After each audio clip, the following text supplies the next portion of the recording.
Ici, on a aussi une communauté chrétienne. Normalement, la communauté chrétienne, elle est là pour accompagner. En ce qui concerne la communauté d'Ibalamina, quand un jeune couple se rapproche de la communauté d'Ibalamina, en ce qui concerne notre couple, moi déjà, bon, j'ai une soeur jumelle, j'ai une grande soeur. Lorsque mon mari, en fait, à l'époque, il était encore mon fiancé, en fait, pas fiancé, prétendant, quand il est venu se présenter auprès des parents pour demander la liste de la dot, mon père a voulu qu'on commence d'abord par ma grande soeur qui n'était pas encore mariée. Mais les couples, ou bien les mouvements chrétiens qui sont là, ont pour objectif d'accompagner les prétendants au mariage. C'est-à-dire, si vous vous rapprochez d'un couple, le couple a le pouvoir, il a le droit de se rapprocher des familles pour aller, bon, peut-être qu'on ne va pas négocier totalement à la baisse, mais le couple chrétien peut se rapprocher de la belle famille pour discuter et puis ramener la belle famille dans le sens chrétien au-delà des clivages ethniques, bien au-delà des envies de s'enrichir derrière le mariage, emmener la belle famille à la raison et puis regarder les rubriques qui sont importantes et les rubriques qui ne sont pas importantes.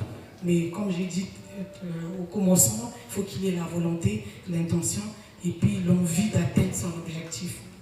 Merci. La paix du Christ. Amen. Merci Madame Akaya. Voilà, on va chuter par là. Père Emmaüs, vous allez clôturer avec la prière, la bénédiction des couples, peut-être aussi des aspirants au mariage, qu'ils soient couples en concubinage. Mais hier, vous nous avez dit, j'emprunte votre expression d'hier avec la fête de Sainte-Bernadette. Et Bernadette, dans sa mission, elle dit, moi je suis simplement venu vous dire ce que la Vierge Marie a demandé de vous dire. Mais je ne viens pas vous forcer à croire que j'ai voulu que vous puissiez chuter par rapport à notre thème aujourd'hui. Merci beaucoup. Hein. Merci aux aspirants. Merci au couple Ibalamina. Vous êtes la lumière. C'est pourquoi vous êtes d'ailleurs jeunes de la lumière. Même si vous êtes là pour montrer la lumière. Et j'ai aimé les interventions de deux couples. Là. Sa mari a parlé, et puis il y a une femme aussi qui a parlé. C'est juste pour encourager. On a voulu avoir beaucoup de jeunes. Moi, mon président, il connaît bien.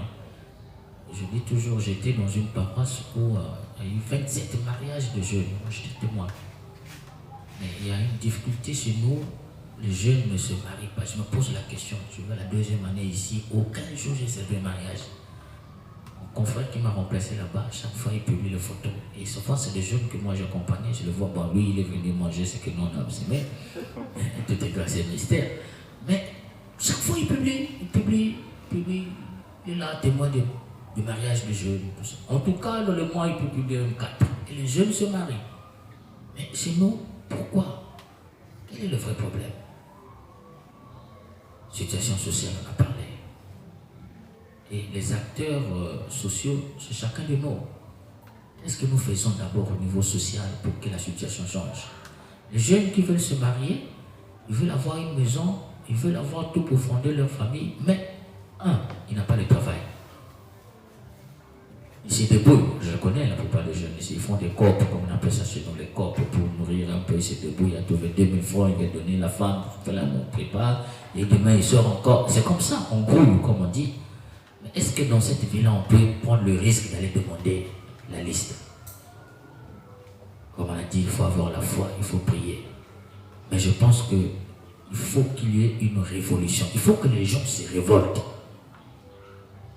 Parce que ça n'arrange personne, cette situation. On en parle, mais puisque ça n'avance pas, c'est parce que ça n'arrange personne. Les femmes, je pense que les filles, elles devaient être les premières à dire aux parents non. S'il y a au moins 50 femmes qui commencent à s'élever, et la paix dans un pays, c'est les femmes. Si les femmes commencent à s'élever pour dire non à cette manipulation des parents vis-à-vis de la dot, je pense que les choses doivent bouger quelque part. Et vous, je pense pas que vous, demain, vos filles, vous allez faire ce qu'on fait aujourd'hui, demander des millions. C'est devenu la vente des gens. Hein. C'est comme ça l'esclavage commence. Parce qu'une fille que vous avez vendue à coup de millions, Vous espérez quoi? Moi, j'ai écouté des filles qui te disent, mon père, moi j'ai épousé quelqu'un qui est dans les pratiques. Voici ce qu'il fait, je ne peux pas dire ici par respect. Est-ce que tu parles à tes parents? Mes parents, puisqu'ils leur donnent de l'argent, ils sont aveugles. La fille vit une situation où elle est seule. Elle ne peut se plaindre à personne. Et les parents, oh, c'est notre beau-fils. Mais ce que votre fille vit là-bas, est-ce que vous savez? Parce que quoi? On l'a vendu à bout d'argent. Il faut que ça change au niveau social. Il faut aussi, les jeunes, vous devez être capables d'aller défendre ces choses-là au niveau des familles. Prenez la parole. Soyez des responsables dans vos familles. N'ayez pas peur de la sorcellerie. Personne ne va vous bouffer comme vous êtes dans la vérité.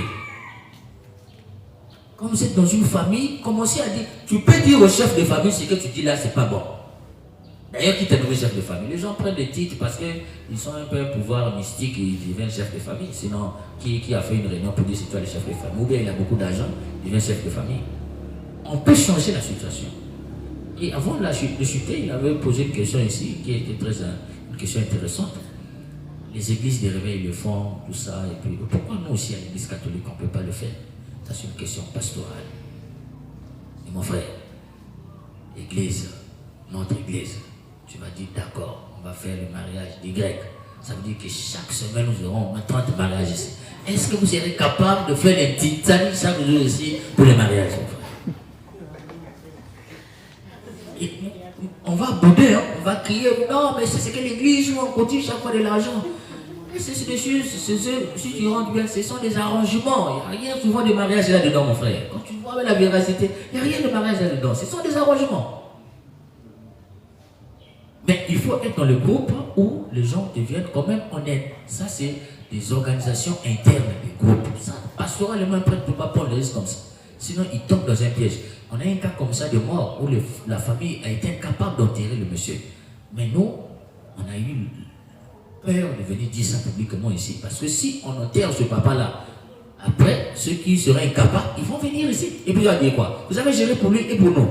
Vous devenez des prêtres injustes. Il y a des questions, vous voyez, vous avez bien l'esprit charitable. C'est-à-dire que la charité s'empare de vos cœurs, ça s'empresse même. Mais vous dites non à cette charité-là, vous discernez ça.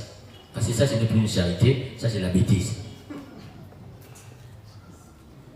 Donc, il ne faut pas aussi ne pas traiter le problème, chercher juste des solutions palliatives. Non, il faut trouver le fond du fond et traiter le problème. Qu'est-ce qui bloque le mariage aujourd'hui? C'est le chômage et l'augmentation de la dot. C'est tout. Et j'ai prié aujourd'hui pour les jeunes. Beaucoup de jeunes meurent aujourd'hui. Pourquoi? Dieu a créé 3 étapes, enfance, jeunesse, vieillesse. Combien de jeunes arrivent à la vieillesse aujourd'hui? On n'en parle pas. C'est vous les acteurs sociaux. On n'en parle pas. Mais là, combien? Faites un pourcentage de jeunes au-delà de 40 ans, ou bien de 30 à 40 ans. Faites une évaluation, vous allez vous rendre compte que 70% vivent chez leurs parents. Et on parle. Il y a des gens même que j'ai reçus qui ont célébré le mariage, mais qui est encore obligé, ou bien qui sont encore obligés de vivre dans la maison parentale. Et il est marié. Il a fait la dot, il a fait le mariage, mais il vit encore dans la cour familiale. Donc il a un appartement à côté, il vit là-bas avec sa femme et ses enfants. Et ils ont toutes sortes de problèmes là-bas parce que la soeur a dit, la tante a dit, la maman a dit, tout ça, ça rentre dedans. Donc, traitons le problème et disons la vérité à qui de droit pour que ça change. Le code de la famille dit quoi? 50 000 francs la dot, c'est pas ça? Ça c'est traditionnel, non? D'où vient-il qu'aujourd'hui, c'est au-delà de 50 000? Qu'est-ce que les gens recherchent sur la dot? C'est parce que les gens, une phrase célèbre aujourd'hui, moi ma retraite ce sont mes enfants. Comme c'est ma retraite, alors cette fille-là doit faire ma retraite. Même papa, toi tu n'as jamais porté Western, je ne sais pas comment on appelle ça. Jean-Jacques, comment on appelle ça? Jean-Jacques Weston. Jean-Marc Weston, voilà. Donc, vous voyez la méchanceté, hein? La liste, la dot, j'ai regardé une liste, lui-même le costume, il ne peut pas être payé ça par lui-même. Mais il met ça dans la liste, Jean-Marc Weston. C'est méchant. Le costume le plus cher de ta vie, tu veux l'avoir par le biais de ton beau-fils. Est-ce que ça c'est bien? Il faut que ça change. Et comme disait le président, je suis chargé de vous le dire, je ne suis pas chargé de vous le faire croire. Ça nous invite tous à la foi. À la foi. Et la foi, c'est une relation personnelle avec Dieu. J'aime le dire, amour sans la foi n'existe pas et la foi sans l'amour n'existe pas. Tu ne peux pas dire que tu aimes ta femme si tu n'as pas la foi en ta femme. Avoir la foi nous invite à croire que l'autre qui partage ma vie est capable de devenir quelqu'un de bien. Et Dieu, il nous aide, il a aussi la foi en chacun de nous. Il croit qu'un jour nous allons changer. C'est pourquoi il laisse le temps. Donc si tu aimes, tu n'as pas la foi, tu serais incapable de patienter. Vous aussi, si vous avez la foi dans ce que vous vivez, aujourd'hui, comme on vous a dit, il faut prier. Si vous avez la foi, même si la situation est difficile, il y a toujours quelqu'un qui vient pour décanter la situation. Tu ne le connais pas, mais Dieu sait qui peut t'envoyer pour que tu puisses te marier. La décision. Et comme disait quelqu'un, même si tu n'as pas encore l'argent pour payer la voiture, au moins il faut connaître les prix de la voiture. Tu parles là-bas, la voiture là ça coûte combien? Non, 1 million. Ah bon? Et ça, attends, maintenant je viens de demander le prix, puis tu marches. C'est très, psychologiquement c'est très important. Donc tu as eu déjà une fille, il faut aller le voir. Moi je vais poser autre fille là, c'est combien? Et le temps que tu vas prendre aussi, il va dire, ah, il ne vient pas, peut-être que c'était trop cher. Bon, dis-lui, on a diminué. Non, toi tu es pour ta calme. Tu dis encore, bon, dis-lui, on a encore diminué. Et peut-être que ce qui était à 100 000, ça devient 50 000 ou 25 000. Tu vas dire comment on fait les choses. On le risque, va demander. Et la foi est un risque. Qui ne risque rien n'a rien.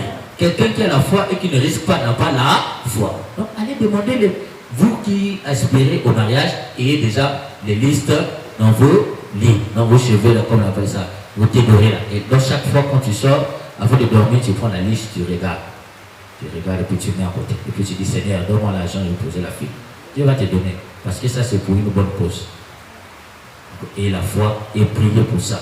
Vous ne pouvez pas aussi aspirer au mariage. Vous deux, le matin, l'autre a fait la messe de 9h, l'autre a fait la messe de 6h. Chaque fois, l'autre fait 6h. Et venez aussi devant la Vierge Marie, prier. Priez pour ça. Venez prier pour ça. Vous deux, engagez-vous dans la prière, puisque vous n'avez pas d'argent. C'est Dieu qui vous donne l'argent. On me disait, pour finir, Saint-Joachim. Vous connaissez Saint-Joachim? Vous connaissez Saint-Joachim? Sainte-Anne. Vous connaissez Sainte-Anne? C'est qui? Hein? La maman de qui? Oh, il y a deux Anne. Il y a Anne, la maman de Samuel, mais je parle Anne ici, la maman de la Vierge Marie. Et ce mari, c'est qui? Joachim. Vous connaissez leur histoire? Les deux n'avaient pas d'enfants. Ils ont eu la Vierge Marie à leur âge avancé, donc à la vieillesse. C'était un miracle. Vous voyez, non? Mais les gens se moquaient de Joachim et de Anne. C'est un couple qui avait beaucoup d'argent, mais ils n'avaient pas la chance d'avoir un enfant. Et quand chez le juif, tu donnes l'argent, c'est-à-dire que tu participes aux dons de l'église, tu fais les dons à l'église, on te dit, mais quand tu fais dans l'église, c'est pour qui? La bénédiction là, c'est pour qui? Tu n'as pas de descendance. Donc, pour un juif, ne pas avoir de descendance, c'est signe de malédiction. Mais ce qui rassurait Joachim, c'est que la malédiction, tu n'as pas de descendance, tu n'as pas de richesse aussi, ce que tu as dit. Mais comme il avait fait la richesse, il croyait. Et comme les gens se moquaient d'eux, ils se sont retirés, le retrait. Hein? Ce qu'on appelle aller à une retraite. Voilà. Ils sont partis prier. Et quelque chose qui était fort dans leur vie, c'est que tous les enfants de leur village connaissaient papa Joachim, pépé Joachim et mémé Anne. Ils prenaient soin des enfants des autres. Ils les aimaient. Et chaque fois qu'on voyait pépé Joachim, mémé Anne, parce qu'ils avaient l'amour vis-à-vis de ces enfants-là comme leur propre enfant. Donc toi, tu veux avoir un enfant, déjà les enfants des autres, tu ne les aimes pas. Les enfants de ton mari, tu ne les aimes pas. Et tu pleures pour qu'il te donne un enfant. Tu ne donneras pas. Commence d'abord par bien t'occuper des enfants des autres. Commence d'abord par bien respecter l'autre. Tu verras que Dieu va vous aimer. Et Joachim a dit une phrase qui est très intéressante. Il dit, la manière avec laquelle nous allons nous aimer Anne, nous mettons Dieu en épreuve et il va se souvenir de nous. La manière que vous allez vous aimer, vous deux, un couple concubin, vous mettrez Dieu en épreuve, il se souviendra de vous pour vous donner les moyens pour vous marier. Parce que Dieu veut que vous puissiez aussi communier, vous puissiez vous confesser. Si vous aimez réellement, vous allez mettre Dieu en épreuve. Parce que la foi, c'est quelque chose, c'est une vertu qui désarme Dieu. Quand Dieu voit quelqu'un qui a la foi, comme je disais hier, vous vous souvenez, non? C'est-à-dire que par la foi, tu peux faire advenir dans le présent ce que Dieu a prévu pour toi dans le futur. Si tu crois vraiment ce que Dieu avait prévu te donner en 2050, si tu as la foi, tu vas arracher ça maintenant. Il va dire, je te donne ça maintenant même. Donc, ayons la foi. Et vous aussi dans le couple, ayez la foi, et vous verrez que tout ira bien. Parce que la foi, c'est ce qui fait que l'impossible devient possible dans chacune de nos vies. Donc, ce qui est impossible pour vous sera possible si vous avez la foi. Amen. Si vous permettez, je vais prendre un livre de bénédiction. Je vais demander.